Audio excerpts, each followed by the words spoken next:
So we got to look at what seems to be an updated version of the Nintendo Switch Online app. This is coming from Nintendo Japan. Again, it's kind of hard to say because Japan has slight differences from the rest of the world. So I don't know how much is going to be different, you know, full launch for everyone else in the world. But it seems like it's a new kind of, a little bit of a new UI, a little kind of more sleek, slick, whatever you want to call it.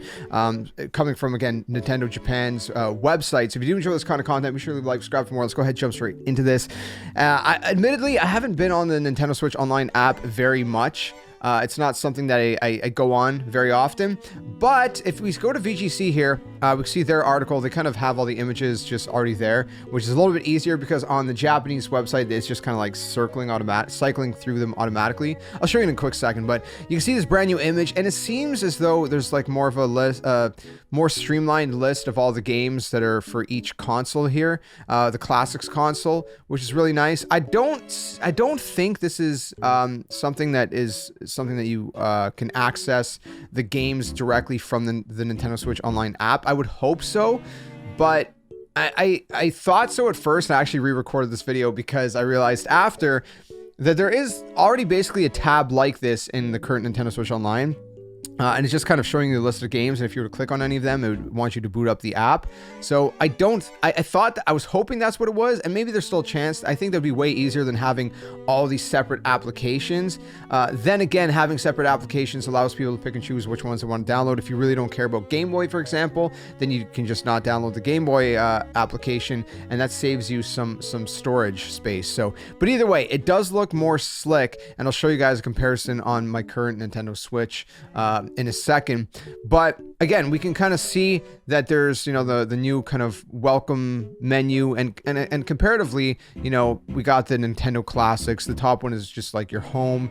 Then we have the present is like missions and rewards. The question block is like special offers. Sorry, I'm looking at my Switch at the same time. This one I think seems new. I don't see this one in the current Switch one. The little globe, something about the internet friends maybe. I'm not sure what this would be. Game chat potentially. Yeah, I don't know. Then we have the cloud, which is like, you know, your save data, right? Your cloud storage, if you will. And the plus is expansion pack. At least it should be. Again, I can't read Japanese. I'm trying, but it's a hard language to learn, especially as an English person. But if you do speak Japanese, and if I'm wrong about any of these, let me know. Second image, we already seen kind of bigger at the top of the article, but again, you know, you have all of the Nintendo Switch, or the Nintendo Classics kind of tabs there. And then of course you have your home menu as well. Again, it looks sleek, more kind of refined, kind of more, I don't know. It's not super different. Like, let me show you the Japanese website, and then I'll show you guys on my actual Nintendo Switch. But at the very bottom of the Japanese website, if you just go to nintendo.com/JP, then Nintendo Switch Online, at the very bottom you can see the images cycling through, and that's where we see the images. And all it says is various services can also be accessed from the Nintendo Switch Online menu on the Nintendo Switch 2 and Nintendo Switch consoles. By the way, there's another new look at the UI. We had a look at the UI before for Switch 2, but a little bit different. Again, the actual home UI is more sleek as well. Just very similar. Everything's very similar, just a little refined, which is a little disappointing. I would have liked the brand new UI entirely, but whatever. Here we are. That's just, it is what it is. But yeah, I mean, that's pretty much all it says. So it seems to be for both the Switch and Switch 2, and maybe not exclusively the Switch 2. Look, really quick, just to kind of wrap up this video. If we go to my Nintendo Switch, you can see the Switch on screen. Again, it's pretty much similar. You got the home, right? If I go to the home thing, you got all those different tabs that you can kind of cycle through, right, at the top, and that's that, right? So we have that's similar. The online play, again, is very similar. And then if we go to the game classics, right, again, it's already here. It's already all listed. The only thing we're missing is GameCube. We don't have GameCube in the list. And in the Japanese one, it's chronological from right to left, and here it's left to right.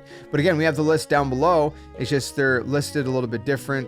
And again, this could be something that's just different from region to region, but we have the list here. And if I was to click on any of them, like, oh, I want to play Kirby and the Amazing Mirror, I don't know, just for random, it'd be like start software. So that's not new. So I don't know. It's like a little different, but it seems very similar, you know. But one of the things I will note is it's very laggy. You can see as I'm kind of scrolling through these, it's a very laggy application. So one of the things I hope that they kind of make better is that the application actually functions correctly and it works, you know, it works a little bit more smoothly when Nintendo Switch 2 comes out. So I don't know. Let me know your thoughts. Does it seem that different? Is it just kind of like really minimal?